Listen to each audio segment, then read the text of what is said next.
Hello friends, a very warm welcome to all of you to the success educator. आप सभी लोगों का बहुत स्वागत है। कैसे हैं आप दोस्तों? आज के इस वीडियो में हम डिस्कस करेंगे पॉलिटी का सेक्शन। एचपीएसएससी के प्रीवियस ईयर के पेपर्स जो है हम सॉल्व कर रहे हैं और वो भी जो है हम डिटेल में सॉल्व कर रहे हैं। तो जिसने भी प्रीवियस लेक्चर्स नहीं देखे हैं वो काइंडली जाके देख ले।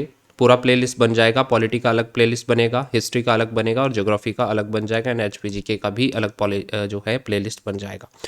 तो वहाँ जाके जो है आप प्रीवियस क्वेश्चन पेपर भी सॉल्व कर सकते हैं। आज हम क्वेश्चन नंबर 41 से स्टार्ट करेंगे। पॉलिटिकल सेक्शन को जो है डिटेल रूप में जानेंगे। चलिए पहले क्वेश्चन से स्टार्ट करेंगे। Who presided over the inaugural meeting of constituent assembly of India?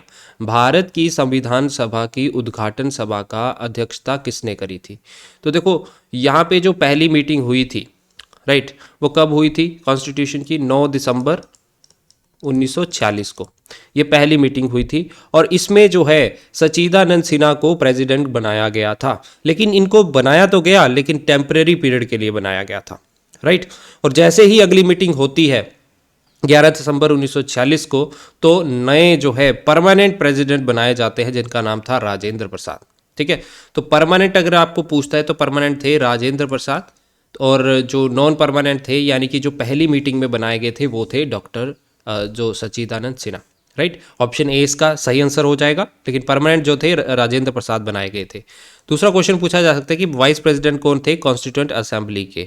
वो थे एच.सी. मुखर्जी। ठीक है, एच.सी. मुखर्जी जो थे ये वाइस प्रेसिडेंट थे, राइट। अब देखो, क्वेश्चन पूछा जाता है कि आइडिया किसने दिया था ये कॉन्स्टिट्यूएंट असेंबली बनाने का सबसे पहले? तो इनका नाम था एम.एन. रॉय। एम.एन. रॉय ने ये कॉन्सेप्ट दिया था 1934 में। फिर उसके बाद इंडियन नेशनल कांग्रेस ने ऑफिशियली 1935 को ये ऑफिशियली बताया कि हम जो है एक कॉन्स्टिट्यूएंट असेंबली बनाएंगे जो कि हमारा संविधान जो है निर्माण करेगी, राइट। फिर उसके बाद 1938 में जवाहरलाल नेहरू जो है बोलते हैं कि जो ये हम कॉन्स्टिट्यूशन बनाएंगे कॉन्स्टिट्यूएंट असेंबली के थ्रू, और ये जो कॉन्स्टिट्यूएंट असेंबली होगी ये सिर्फ इसमें इंडियन ही लोग होंगे और इंडियन ही इसको फ्रेम करेंगे, right, through adult franchise.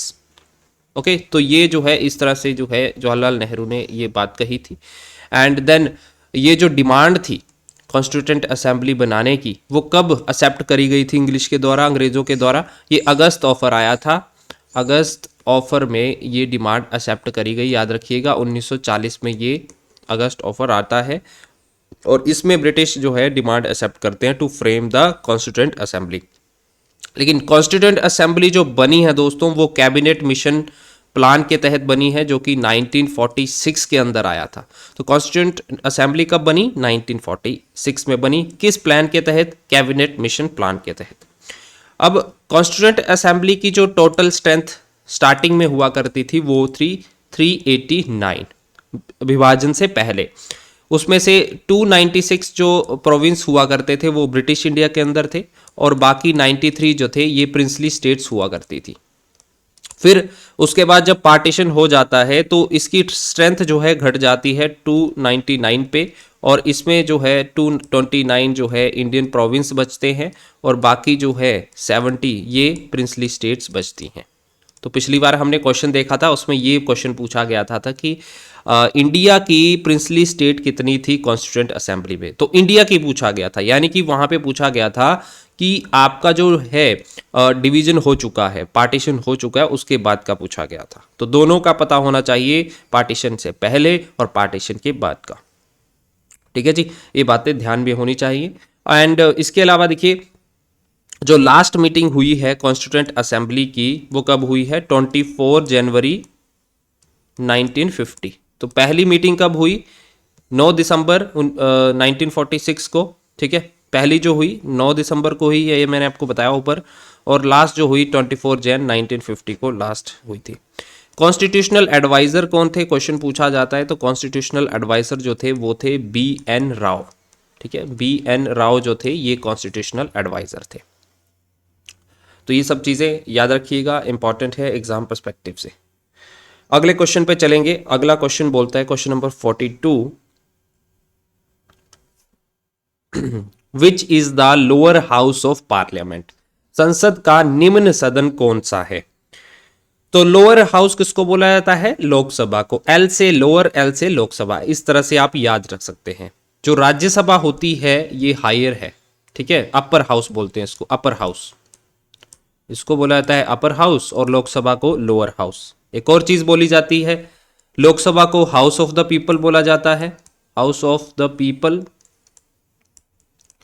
And Rajya Sabha को council of states, council of states बोला जाता है। तो ये अलग अलग टर्मिनोलॉजी है, ये पूछी जाती है। अब पार्लियामेंट होता क्या है? पार्लियामेंट में देखिए हम जो बिल वगैरह बनाते हैं, लोकसभा और राज्यसभा इसके दो पार्ट हैं, राइट। और अगर हम बात करें इसके कॉन्सेप्ट की, ये जो कॉन्सेप्ट है पार्लियामेंट सिस्टम का, ये हमने कहाँ से लिया है? तो ये ब्रिटेन से लिया है। याद रखिए, कभी क्वेश्चन पूछ ले तो याद रखेंगे, ब्रिटेन से हमने ये कॉन्सेप्ट लिया हुआ है। मैक्सिमम स्ट्रेंथ अगर हम लोकसभा की बात करें तो मैक्सिमम स्ट्रेंथ जो है लोकसभा की वो है अभी राइट टाइम 550, मतलब ये मैक्सिमम स्ट्रेंथ हो सकती है 550, जिसमें से जो है 230 आपके जो स्टेट्स हैं वहाँ से चुने जाएंगे, 530 जो है स्टेट से चुने जाएंगे रिप्रेजेंटेटिव, और 20 जो है वो यूनियन टेरिटरी से चुने जाएंगे। लेकिन करंट स्ट्रेंथ जो है वो है 543, 543 जो है हमारी अब की स्ट्रेंथ है, करंट स्ट्रेंथ। ओके, और पहले जो है आपको पता होगा लोकसभा के लिए प्रेसिडेंट जो है दो एंग्लो इंडियन को चुनता था, नॉमिनेट करता था, लेकिन उसको जो है डिसकंटिन्यू कर दिया गया है 2020 से, ठीक है, 2020 के बाद जो है उसको डिसकंटिन्यू कर दिया गया है। इसका एक्चुअली 95 कॉन्स्टिट्यूशनल अमेंडमेंट एक्ट आया था 2009 के अंदर, उसमें जो है इन्होंने बताया कि हम 2020 के बाद जो है एंग्लो इंडियन को नहीं नॉमिनेट करेंगे, ठीक है जी। ये इंपॉर्टेंट फैक्ट है, डीप क्वेश्चन पूछा जा सकता है, अगर आप आगे देखेंगे तो कुछ क्वेश्चन जो है थोड़े डीपली भी आस्क किए गए हैं एग्जाम्स में। लोकसभा की बात करें तो लोकसभा में सबसे पहले मनी बिल पास होता है, याद रखिएगा, मनी बिल पहले लोकसभा के अंदर जाता है, ना कि राज्यसभा के अंदर जाता है। और मनी बिल के लिए प्रायर रिकमेंडेशन की जरूरत पड़ती है प्रेसिडेंट की, यानी कि पहले प्रेसिडेंट असेंट देगा अपना, ठीक है, उसकी रिकमेंडेशन के बाद ही जो है लोकसभा के अंदर मनी बिल जाता है। मनी बिल आता है आपका 110 नंबर आर्टिकल के अंदर। क्वालिफिकेशन की बात करें, अगर लोकसभा का मेंबर आपको बनना है तो कम से कम आपकी एज कितनी होनी चाहिए? 25 साल की आपकी एज होनी चाहिए। अब लोकसभा के अंदर स्पीकर और डिप्टी स्पीकर दो होते हैं। स्पीकर जो कि जो ऑफिशियल काम को एड्रेस करता है, ठीक है, जो डे टू डे जो आपकी सिटिंग्स होती हैं, जो प्रोसीडिंग्स होती हैं, उसको जो हेड करता है वो कौन करता है? वो स्पीकर करता है।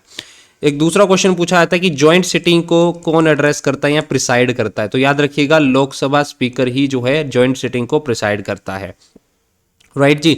और नॉर्मल टर्म जो होती है 5 साल की इसकी होती है। सो ये सब चीजें याद रखिएगा रिलेटेड टू लोकसभा और स्पीकर। अगले क्वेश्चन पे चलेंगे, question number 43, who is the ex officio chairman of Rajya Sabha? ऊपर का मैंने आंसर बता दिया आपको कि लोकसभा था, ठीक है, option number B is the right answer. Who is the ex officio chairman of Rajya Sabha? Rajya Sabha सभा का अध्यक्ष कौन होता है?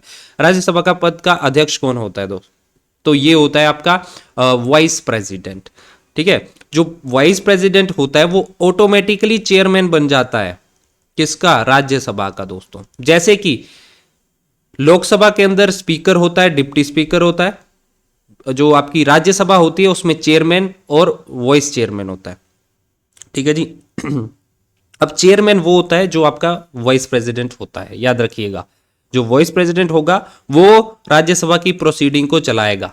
अगर वाइस प्रेसिडेंट हाउस में नहीं है तो उसकी जगह पे जो आपका वाइस चेयरमैन होता है वो जो है प्रोसीडिंग्स को चलाता है, राइट। इंपॉर्टेंट फैक्ट है, याद रखेंगे। अब देखो जो राज्यसभा है इसको परमानेंट हाउस बोलते हैं, याद रखिएगा, परमानेंट हाउस बोलते हैं क्योंकि ये डिसॉल्व नहीं होता कभी भी पूरी तरह से, तो ये है परमानेंट हाउस, कौन? राज्यसभा, ओके। और इसके 1/3 मेंबर जो होते हैं राज्यसभा के वो हर 2 साल में रिटायर होते हैं, याद रखेंगे। 1/3 मेंबर जो होते हैं राज्यसभा के वो हर 2 साल में रिटायर होते हैं। इसकी स्ट्रेंथ की बात करें तो 250 जो है इसकी टोटल स्ट्रेंथ है, जिसमें से 238 जो हैं ये स्टेट प्लस यूनियन टेरिटरी से जो है रिप्रेजेंट किए जाते हैं, और 12 को जो है प्रेसिडेंट नॉमिनेट करता है, ठीक है, इनका नॉमिनेशन किया जाता है। जो कि आर्ट फील्ड से होना चाहिए, लिटरेचर की फील्ड से होना चाहिए, या फिर साइंस की फील्ड से होना चाहिए, ठीक है, सोशल सर्विस से होना चाहिए। तो इन तरह की फील्ड में जिसका एक्सेप्शनली काम हुआ होगा उनको नॉमिनेट किया जाता है, प्लस स्पोर्ट्स वगैरह, क्योंकि आप देखेंगे सचिन तेंदुलकर को भी नॉमिनेट किया गया था। सो ये जो है इनको नॉमिनेट किया जाता है। ओके, एंड एज कितनी रखी गई है? अगर आपको राज्यसभा का मेंबर बनना है तो 30 साल आपकी एज होनी चाहिए कम से कम। याद रखिएगा, लोकसभा का 25 साल है और राज्यसभा का 30 साल है, कंफ्यूज मत होना। और इनकी जो टर्म होती है वो 6 साल की होती है, ठीक है। टर्म ऑफ ऑफिस कितना होता है? 6 साल का होता है, और लोकसभा का 5 साल का होता है, राइट। चलिए अगले क्वेश्चन पे चलेंगे, question number 44। Who has the final power to maintain order within the House of People? Lok Sabha के अंदर व्यवस्था बनाए रखने का अंतिम अधिकार किसके पास होता है? तो ये अंतिम अधिकार जो होता है ये लोकसभा के स्पीकर के पास होता है, ठीक है। तो इसकी रिस्पॉन्सिबिलिटी होती है कि जो आपकी जो प्रोसीडिंग्स चल रही हैं वो प्रॉपर तरीके से चलें, ठीक है, हाउस के अंदर स्मूथली चले। तो ये किसकी जिम्मेवारी होती है? ये लोकसभा स्पीकर की जिम्मेवारी होती है, ठीक है जी। याद रखिएगा, इंपॉर्टेंट है, इसकी जिम्मेदारी है कि प्रोसीडिंग जो है वो ढंग से चलती रहे। अगले क्वेश्चन पे चलेंगे, question number 45। Amongst the questions allowed by the speaker which is regarded as the most important. तो मोस्ट इंपॉर्टेंट जो है इनमें से जो क्वेश्चंस अलाउ किए जाते हैं स्पीकर के द्वारा वो है शॉर्ट नोटिस। इसमें जो है पहले आपको 10 दिन, नॉट लेस देन 10 डेज का जो है शॉर्ट नोटिस दिया जाता है। उसके बाद जो है वहाँ पे आप क्वेश्चन पूछ सकते हैं, ठीक है। तो देखो शॉर्ट नोटिस होता क्या है, ये अर्जेंट मैटर्स के लिए होता है। कोई अर्जेंट मैटर है, ठीक है, पब्लिक इंपॉर्टेंस का, तो उसमें जो है ये ओरल आंसर जो है वहाँ पे एमपी से लेते हैं। एक एमपी दूसरे एमपी से ओरल जो है आंसर लेगा, लेकिन इसके लिए जो है प्रायर 10 दिन का नोटिस देना पड़ता है, not less than 10 days. Unstated वो होता है, अनस्टेड क्वेश्चंस वो होते हैं जो जिसमें देखिए रिटर्न आंसर लिए जाते हैं, ठीक है, मंत्री से रिटर्न आंसर्स लिए जाते हैं वहाँ पे। जो जैसे मान लो मैं पूछता हूँ, मैं एक एमपी हूँ, मैं अपोजिशन का लीडर हूँ या फिर पार्टी का मेंबर हूँ, तो मैं क्वेश्चन पूछूंगा जो रूलिंग पार्टी का एमपी होगा या मिनिस्टर होगा, ठीक है। सो उसको पूछूंगा मैं कि यार बताओ, फिर वो मुझे जवाब जो देगा वो रिटर्न में देगा, ठीक है। बस इतना समझिए कि अनस्टेड जो होता है वो रिटर्न में आंसर लेना पड़ता है, और स्टेट जो होता है इसको ओरल में देना होता है आंसर, ठीक है। शॉर्ट नोटिस को भी ओरल में और स्टेट को भी ओरल में जो है आंसर देना पड़ता है मिनिस्टर को। लेकिन फर्क इतना है, शॉर्ट नोटिस में पहले नोटिस देना पड़ता है 10 दिन का, प्रायर नोटिस रिक्वायर्ड होता है। सप्लीमेंट्री वो होते हैं जिसमें ज़्यादा नॉन इंपॉर्टेंस के जो टॉपिक्स होते हैं, राइट, जिसको हम बोल सकते हैं फॉलो अप क्वेश्चंस, ठीक है। तो ये होते हैं फॉलो अप क्वेश्चंस। जैसे आपने कुछ क्वेश्चन पूछना हो, इसके अलावा जो हमने इंपॉर्टेंट टॉपिक ऑलरेडी डिस्कस कर लिए हैं, एंड फॉलो अप क्वेश्चन जो है हमने पूछने ऑरली वो जो है कर सकते हैं, और इसके लिए कोई भी प्रायर नोटिस की ज़रूरत नहीं पड़ती है। तो ये चीज़ें हैं यहाँ पे, और इस टॉपिक को ज़रूर कवर करिएगा, इंपॉर्टेंट है। क्वेश्चन नंबर 46 पे चलेंगे। Members of the Rajya Sabha are elected according to. तो मेंबर जो होते हैं राज्यसभा के वो कैसे इलेक्ट होते हैं यार? तो देखो ये 3 तरीके हैं, मतलब 3 वेज में जो है यहाँ पे इलेक्शन होता है। Members are elected by the elected member of the state legislative assembly. इस बात को समझो, देखिए दोस्तों, जो भी हमारे विधानसभा के इलेक्शन हुए हैं, हम किसको चुन रहे हैं? हम एमएलए को चुन रहे हैं। अब ये एमएलए बन जाएंगे जब, ठीक है, कैबिनेट बन जाएगी, एमएलए बन जाएंगे, तो ये आगे एमएलए चुनते हैं राज्यसभा के मेंबर्स को, ठीक है जी। सो ये बात याद रखिएगा। Election principle used proportional representation by the single transferable vote. देखो प्रेसिडेंट का भी यही होता है ना, सिंगल ट्रांसफरेबल वोट होता है, प्रोपोर्शनल रिप्रेजेंटेशन होता है। तो इसी इन राज्यसभा के मेंबर्स को चुनने का भी यही तरीका है। The population of the state is a factor that decides the representation of the Rajya Sabha. अब ये राज्यसभा, देखिए हमारी स्टेट से राज्यसभा के कितने मेंबर जाएंगे ये डिपेंड करता है हमारी स्टेट की पॉपुलेशन को। जितनी ज़्यादा स्टेट की पॉपुलेशन होगी उतना ही ज़्यादा राज्यसभा में उसकी सीटें होंगी। जैसे उत्तर प्रदेश की सबसे ज़्यादा सीटें हैं, बताइएगा कमेंट सेक्शन में दोस्तों कितनी सीटें हैं उत्तर प्रदेश की, और जो हिमाचल प्रदेश है उसकी हैं आपकी कितनी? 3 सीटें, ठीक है जी। सो पॉपुलेशन के आधार पे इसका जो है विघटन होता है। तो यहाँ पे आंसर क्या हो जाएगा? Option number C, single transferable vote system के थ्रू होता है। सिंगल ट्रांसफरेबल वोट सिस्टम क्या होता है दोस्तों? प्रायोरिटी देनी पड़ती है। जैसे मान लो 4 मेंबर खड़े हुए हैं इसके लिए 1 2 3 4, मैं प्रायोरिटी दूंगा, पहले नंबर पे इसको दूंगा, दूसरे पे इस पे दे दूंगा, ऐसे ऐसे इस तरह से जो है कैलकुलेट होते हैं। जिसको पहले नंबर की प्रायोरिटी ज़्यादा मिली होगी वो जो है चुन लिया जाएगा। ठीक है जी, इस तरह से जो है राज्यसभा का जो है वहाँ पे इलेक्शन होता है। राइट, चलिए आगे चलते हैं क्वेश्चन नंबर 47 पे। When can a president use his discretion in appointing the prime minister? प्रधानमंत्री की नियुक्ति में राष्ट्रपति अपना विवेक कब उपयोग कर सकता है? देखो, प्रेसिडेंट के पास कुछ डिस्क्रिशनरी पावर दी गई होती हैं। डिस्क्रिशनरी पावर वो पावर होती हैं जिसमें उसको काउंसिल ऑफ मिनिस्टर की एड एंड एडवाइस पे काम नहीं करना होता, वो अपने तरीके से वहां पे काम कर सकता है।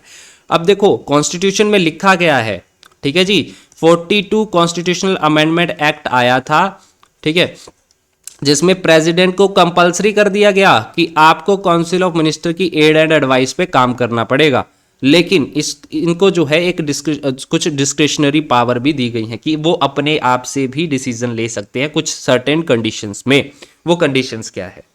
राइट, अब इसमें से जो सही आंसर होगा वो होगा option number C, when no political party enjoys clear majority in the Lok Sabha. कोई भी पार्टी जो है मेजोरिटी नहीं दिखा पा रही है लोकसभा के अंदर, तो वो जो है प्रेसिडेंट किसी को भी अपने हिसाब से मुख्य जो प्राइम मिनिस्टर है उसको चुन सकते हैं। सेम ही चीज़ अगर आप स्टेट में लेके आए गवर्नर की, तो अभी विधानसभा के इलेक्शन हुए हैं हिमाचल प्रदेश में, अगर मान लो कांग्रेस और बीजेपी जो है अपना मेजोरिटी नहीं दिखा पाती है, तो governor of our state Himachal वो अपने आप से एक चीफ मिनिस्टर को चुन सकते हैं। अब उनके पास इतनी पावर है, ठीक है जी, ये पावर डिस्क्रिशनरी पावर इनको बोला जाता है। राइट, इसके अलावा प्रेसिडेंट के पास सस्पेंसिव विटो होता है। सस्पेंसिव विटो क्या होता है? जब कोई बिल पास होता है और प्रेसिडेंट को असेंट के लिए जाता है, देखो लोकसभा में पास हुआ, राज्यसभा में पास हुआ, फिर प्रेसिडेंट के पास बिल जाता है वो, राइट, और प्रेसिडेंट क्या करेगा? प्रेसिडेंट वो बिल फिर से रिटर्न कर देगा उस हाउस को, ठीक है, पार्लियामेंट को, कि इसको रिकंसीडर करिए। और मान लो अगर वो पार्लियामेंट उसको रिकंसीडर करता है, उसमें या चेंजेस करता है या नहीं भी करता है, फिर वापस प्रेसिडेंट के पास वो बिल जाता है, तो प्रेसिडेंट को वहां पे हस्ताक्षर करने पड़ते हैं। लेकिन फिर भी ये उसकी सस्पेंसिव विटो होती है, लेकिन एक बार वो जो है रिकंसिडरेशन के लिए जो है वापस भेज सकता है पार्लियामेंट को। दूसरी होती है इसकी पॉकेट विटो। ये सस्पेंसिव विटो थी ऊपर, ये पॉकेट विटो होती है, ये भी इसकी अपनी डिस्क्रिशनरी पावर है। राइट, और ये पॉकेट विटो जो है इसको जो है कॉन्स्टिट्यूशन में मेंशन नहीं किया, याद रखना, ये कॉन्स्टिट्यूशन में मेंशन नहीं है, लेकिन फिर भी जो है ये परफॉर्म की जाती है। पॉकेट विटो वो होती है, देखो मान लो बिल इनके पास गया प्रेसिडेंट के पास, अब इसको ना ये रिजेक्ट करेंगे बिल को, ना इसको रेटिफाई करेंगे, अपनी पॉकेट में, मान लो उनके पास बिल आया, अपने पास रखा, मतलब रख दिया उन्होंने, उसका कुछ नहीं किया, उनके टेबल में पड़ा हुआ बिल, वो क्या है? उनकी पॉकेट विटो है। ठीक है, अब मान लो अपनी अपनी पॉकेट में उन्होंने डाल के रखा बिल को, ना उन्होंने आगे पास किया ना उसको रिजेक्ट किया, तो it keeps the bill pending for the indefinite period. Bill को पेंडिंग रखा जाता है इनडेफिनेट पीरियड के लिए, ये पॉकेट विटो है प्रेसिडेंट की। तो इसमें भी जो है इसकी डिस्क्रिप्शनरी पावर को प्रेसिडेंट यूज कर सकता है। अब इसके अलावा जो प्राइम मिनिस्टर है उनसे इंफॉर्मेशन ले सकता है किसी के बारे में भी, ठीक है, to seek information from the prime minister of India. अब अगर कोई भी जो है हाउस सिटिंग में नहीं है दोनों हाउस में, तब जो है अपनी डिस्क्रिप्शन पावर्स के थ्रू जो है समन कर सकता है हाउस को, है ना। समन कौन करता है? बहुत जॉइंट सिटिंग वो करता है प्रेसिडेंट, और प्रिसाइड करता है लोकसभा स्पीकर। पता होना चाहिए कॉल कौन करता है, समन कौन बुलाता कौन है? वो प्रेसिडेंट बुलाता है, और प्रिसाइड लोकसभा का स्पीकर करता है। राइट, तो ये सारी चीज़ें हैं जिसके थ्रू जो है ये डिस्क्रिशनरी पावर जो होती हैं प्रेसिडेंट की, ये जरूर पढ़ना आपने, और टॉपिक इंपॉर्टेंट है प्रेसिडेंट। ठीक है, चलिए आगे चलते हैं फिर क्वेश्चन नंबर 48 पे। Who act as the president of India when neither the president nor the vice president is available. Bharat के राष्ट्रपति के रूप में कौन कार्य करता है जब न तो राष्ट्रपति और न ही उपराष्ट्रपति उपलब्ध होता है? देखो मान लो प्रेसिडेंट है कोई और उनकी मृत्यु हो जाती है, कुछ भी हो जाता है, उसकी जगह पे प्रेसिडेंट को बनाया जाना था, लेकिन वाइस प्रेसिडेंट भी जो है ऑफिस में नहीं है, तो किन को बनाया जाएगा? तो वो चीफ जस्टिस ऑफ इंडिया को बनाया जाएगा दोस्तों। ऑप्शन नंबर बी इसका सही आंसर होगा। ठीक है, कंसेप्ट क्लियर होने चाहिए एकदम। प्रेसिडेंट के आर्टिकल की बात करें तो आर्टिकल नंबर 52 से लेकर 62 तक जो है हमारे प्रेसिडेंट के अंडर आते हैं। राइट, प्रेसिडेंट को फर्स्ट सिटीजन ऑफ इंडिया बोला जाता है। Nominal head of the government executive बोला जाता है, याद रखिएगा नॉमिनल हेड होता है। रियल एग्जीक्यूटिव हेड कौन होता है? प्राइम मिनिस्टर होता है, ये नॉमिनल होता है। इसके अलावा कमांडर एंड चीफ होता है सभी हमारी आर्म्ड फोर्सेस का, navy, air force and Indian army, ठीक है जी। एंड इंपॉर्टेंट क्वेश्चन है, ओथ कौन दिलाता है इनको? चीफ जस्टिस ऑफ इंडिया, ठीक है। सीजीआई जो है हमारे सुप्रीम कोर्ट के, वो जो है इनको ओथ दिलाते हैं। इसके अलावा रिमूव कैसे होते हैं ये? रिमूव इनको इम्पीचमेंट के प्रोसेस के थ्रू किया जा सकता है, ठीक है। एकमात्र ऑप्शन है इम्पीचमेंट का, और ये किस आर्टिकल के अंदर आता है? Article 61 of the Indian constitution के अंदर। अगर आपको प्रेसिडेंट बनना है तो आपकी एज कम से कम 35 साल होनी चाहिए। कितनी? 35 साल आपकी एज होनी चाहिए। लोकसभा की एज है 25, राज्यसभा की है 30, और आपका जो प्रेसिडेंट है उसकी है 35। अब इलेक्शन की बात आती है कि इनको चुना कैसे जाता है। देखिए, इलेक्शन का मेथड पता होना चाहिए। इलेक्शन में कौन कौन पार्टिसिपेट करता है? इलेक्शन में सबसे पहले इलेक्टेड मेंबर जो होते हैं both house of the parliament, Rajya Sabha और लोकसभा के जो इलेक्टेड मेंबर हैं वो पार्टिसिपेट करते हैं। याद रखिएगा, नॉमिनल कोई भी पार्टिसिपेट नहीं करता प्रेसिडेंट के इलेक्शन में, जो भी इलेक्ट किए होते हैं वही पार्टिसिपेट करेंगे। दूसरा, elected member of state legislative assemblies, जैसे कि हिमाचल प्रदेश की विधानसभा, उत्तर प्रदेश की विधानसभा, जहाँ पे भी लेजिस्लेटिव असेंबलीज हैं, ठीक है, सभी स्टेट्स की जो विधानसभा है उनके जो इलेक्टेड है एमएलए है वो जो है पार्टिसिपेट करते हैं। तीसरे में 2 यूनियन टेरिटरी यहाँ पे पार्टिसिपेट करती हैं, एक तो जो पुडुचेरी है वो पार्टिसिपेट करती है, प्लस दिल्ली जो है, ये दोनों पार्टिसिपेट करती हैं, ठीक है जी। तो ये सारे पार्टिसिपेट करते हैं इसके अंदर। ओके, चलिए आगे चलते हैं। फिर अगला जो क्वेश्चन है हमारा, question number 49, government imposes tax to. तो गवर्नमेंट टैक्स क्यों लगाती है? टैक्स इसलिए लगाती है क्योंकि उसको अपनी मशीनरी चलानी है, राज्य की शासन व्यवस्था को चलाने के लिए वो टैक्स इंपोज करती है। इस सिंपल सा जो है यहाँ पे ऑप्शन दिया गया था, तो सिंपल सा क्वेश्चन है, इसको हम फर्दर जो है आगे डिस्कस नहीं करेंगे। अगले क्वेश्चन पे चलेंगे, क्वेश्चन नंबर 50 पे। The chief justice and the other जजेस of the high court are appointed by. तो चीफ जस्टिस होता है हाई कोर्ट का, ठीक है, और उसके जो जजेस होते हैं हाई कोर्ट के, उनको अपॉइंट कौन करता है? अब मैक्सिमम स्टूडेंट क्या करेंगे? गवर्नर को टिक लगा के आ जाएंगे, क्योंकि ये स्टेट की बात हो रही है।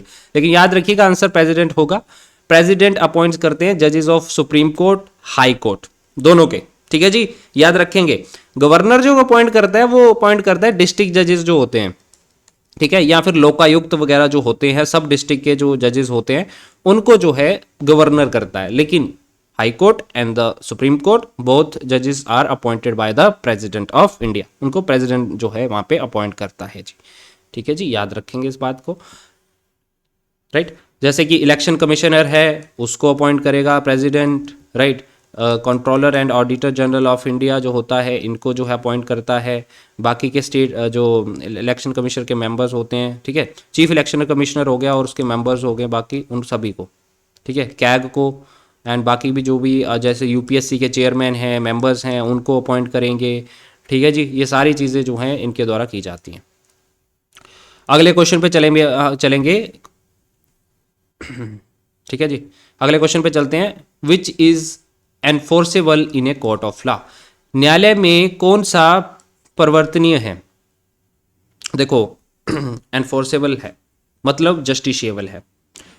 अगर आपका फंडामेंटल राइट का हनन होता है कल को, तो आप सुप्रीम कोर्ट हाई कोर्ट जा सकते हैं, सुप्रीम कोर्ट हाई कोर्ट जा सकते हैं, ये होता है एनफोर्सेबल है। अगर आपको उसका हनन हो रहा है उस आर्टिकल का, आप जो है उच्च न्यायालय में या फिर जो है हाई कोर्ट में जा सकते हैं, राइट। सो हमारा ऑप्शन बी इसका सही आंसर होगा। फंडामेंटल राइट एनफोर्सेबल है कोर्ट ऑफ लॉ के अंदर, बाकी कोई भी एनफोर्सेबल नहीं है। बाकी किसी के लिए अगर आपका हनन होता है तो आप नहीं जा सकते कोर्ट के अंदर भाई साहब, ठीक है। ये मौलिक अधिकारों के लिए आप जा सकते हैं, ठीक है, ओनली फॉर द मौलिक अधिकार। देखिए यहाँ पे डायरेक्टिव फंडामेंटल राइट्स के बारे में डिस्कस कर लेते हैं। ये आपके पार्ट 3 में आता है ऑफ इंडियन कॉन्स्टिट्यूशन, याद रखेंगे पार्ट 3 ऑफ इंडियन कॉन्स्टिट्यूशन में आता है। आर्टिकल 12 से लेके 35 जो है ये फंडामेंटल राइट्स के बारे में डिस्कस करते हैं। लेकिन नॉर्मली हम 12 से 32 तक पढ़ते हैं ना, लेकिन आपको याद रखना है 33, 34, 35 भी फंडामेंटल राइट्स के अंदर आता है, ठीक है। बच्चों को काफ़ी कन्फ्यूजन मैंने देखा इसके बारे में, तो याद रखिएगा इस बात को। हमने फंडामेंटल राइट्स का कॉन्सेप्ट कहाँ से लिया है? यूएसए से लिया है, यूनाइटेड स्टेट्स ऑफ अमेरिका के अंदर, ठीक है। स्टार्टिंग में हमारे पास फंडामेंटल राइट जो थे वो थे 7, लेकिन इसको कर दिया था 6, कब किया था? 44th कॉन्स्टिट्यूशनल अमेंडमेंट एक्ट आया था 1978 के अंदर, 1978 के अंदर, जिसमें राइट टू प्रॉपर्टी को एक कॉन्स्टिट्यूशनल राइट बना दिया गया था अंडर आर्टिकल 300A के अंदर। पहले राइट टू प्रॉपर्टी एक फंडामेंटल राइट था स्टार्टिंग में, लेकिन इसको 44th कॉन्स्टिट्यूशनल अमेंडमेंट के तहत इसको एक कॉन्स्टिट्यूशनल राइट बना दिया गया 300A के अंदर। ओके, अब कितने हैं? अब 6 हैं हमारे पास फंडामेंटल राइट। कौन कौन से हैं? राइट टू इक्वालिटी है, राइट टू फ्रीडम है, राइट अगेंस्ट एक्सप्लॉयटेशन है, right to freedom of religion है, right of the education of minorities है, एंड लास्ट कॉन्स्टिट्यूशनल रेमेडीज है। ओके, और कॉन्स्टिट्यूशन रेमेडीज जो है हमारा सोल ऑफ द कॉन्स्टिट्यूशन बोला गया है। सोल ऑफ द कॉन्स्टिट्यूशन किसके द्वारा बोला गया है? कमेंट सेक्शन में आंसर देंगे। आर्टिकल 32 की यहाँ पे मैं बात कर रहा हूँ।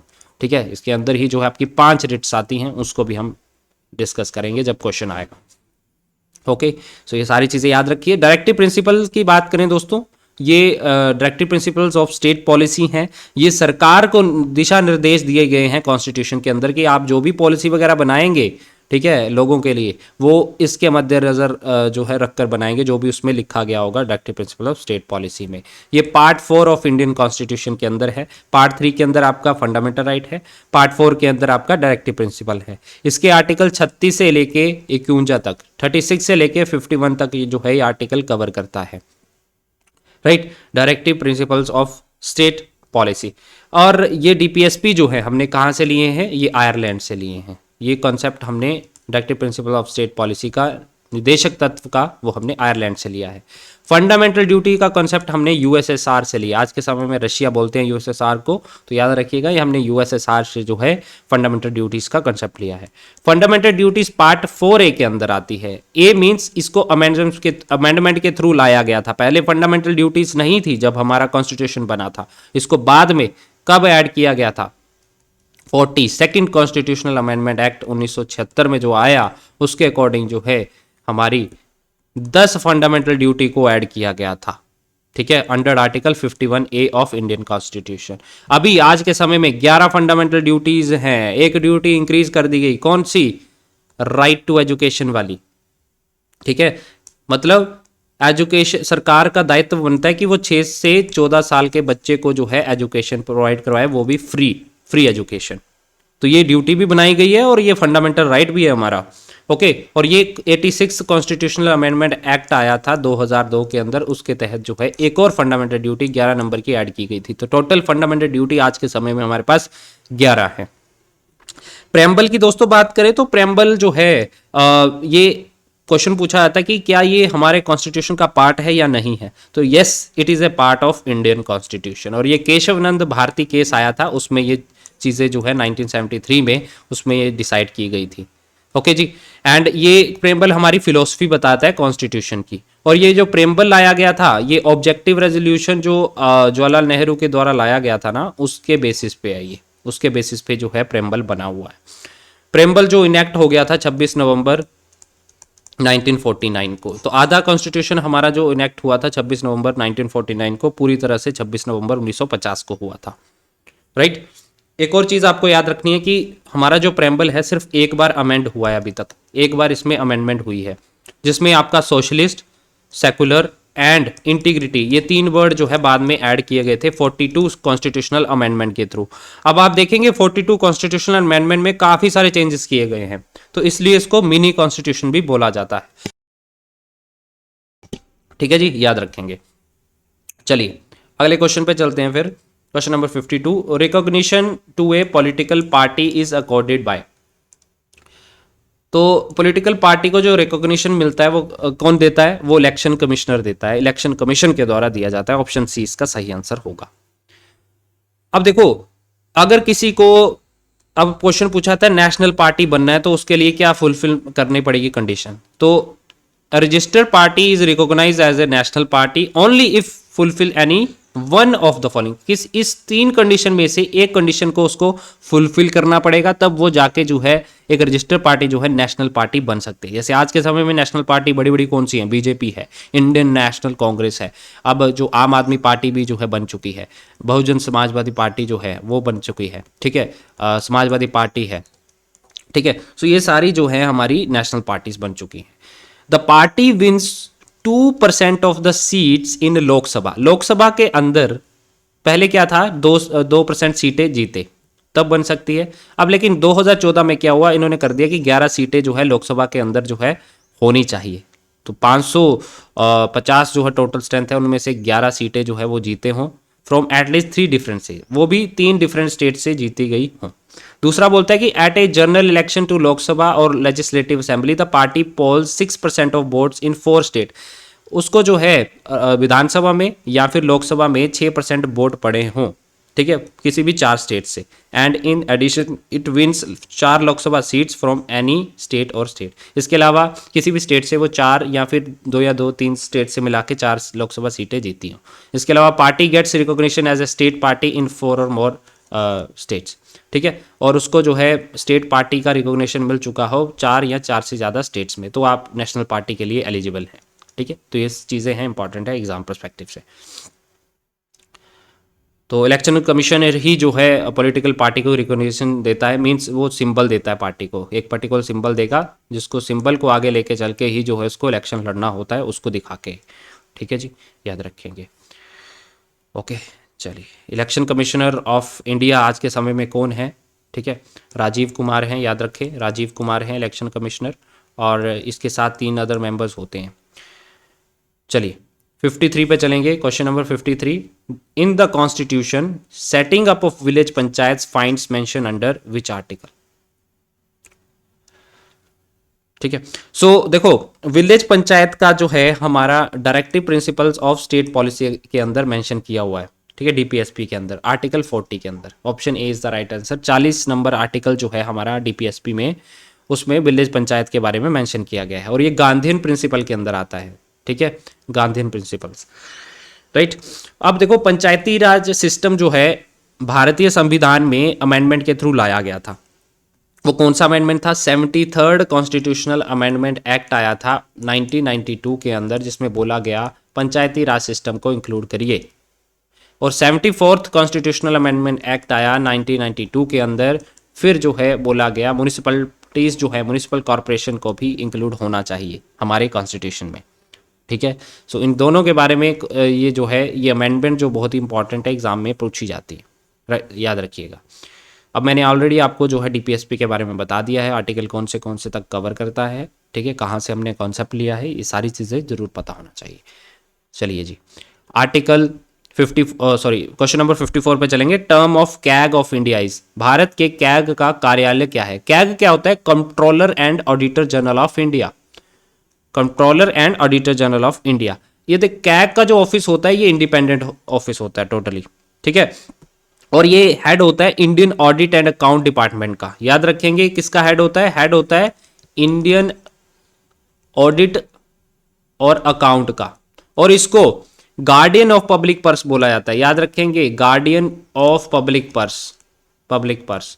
जैसे कि हम जो टैक्स वगैरह जो देते हैं, हमारा पैसा जो होता है वो गवर्नमेंट के पास जाता है, वो कैसे खर्च हो रहा है, ठीक है, उसकी देख रेख करना इसका काम होता है कैग का, ठीक है जी, याद रखिए, इसलिए इसको guardian of Indian purse, public purse बोला जाता है।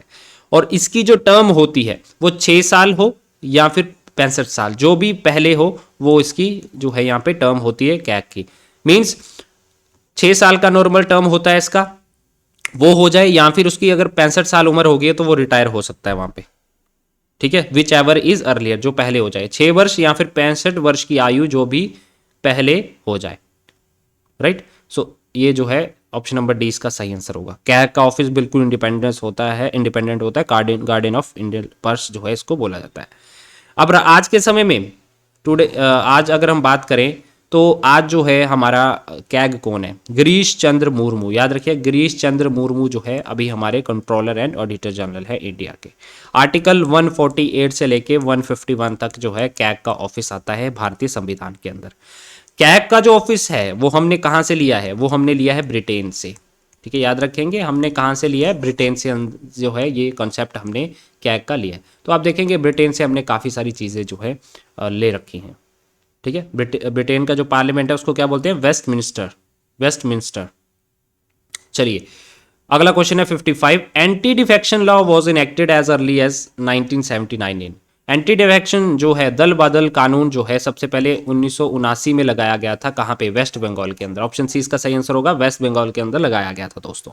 लेकिन ये पूरी तरह से जो लागू हुआ था, ठीक है, पार्लियामेंट के अंदर, वो कब हुआ था? ये हुआ था 1985 के अंदर, जब हमारा 52nd कॉन्स्टिट्यूशनल अमेंडमेंट एक्ट आया था। वेरी वेरी इंपॉर्टेंट, एग्जाम में पूछा था, ठीक है।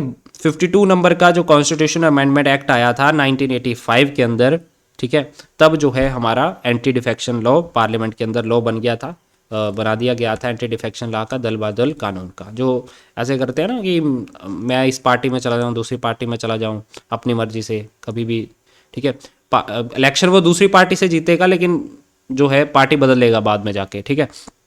तो ये 10th शेड्यूल में आता है, याद रखिएगा। भारतीय संविधान के 10वें शेड्यूल के अंदर आता है आपका एंटी डिफेक्शन लॉ। और आर्टिकल जो अमेंडमेंट है वो भी याद रखिएगा, 52 कॉन्स्टिट्यूशन अमेंडमेंट 1985 में हुई थी, 1985 के अंदर।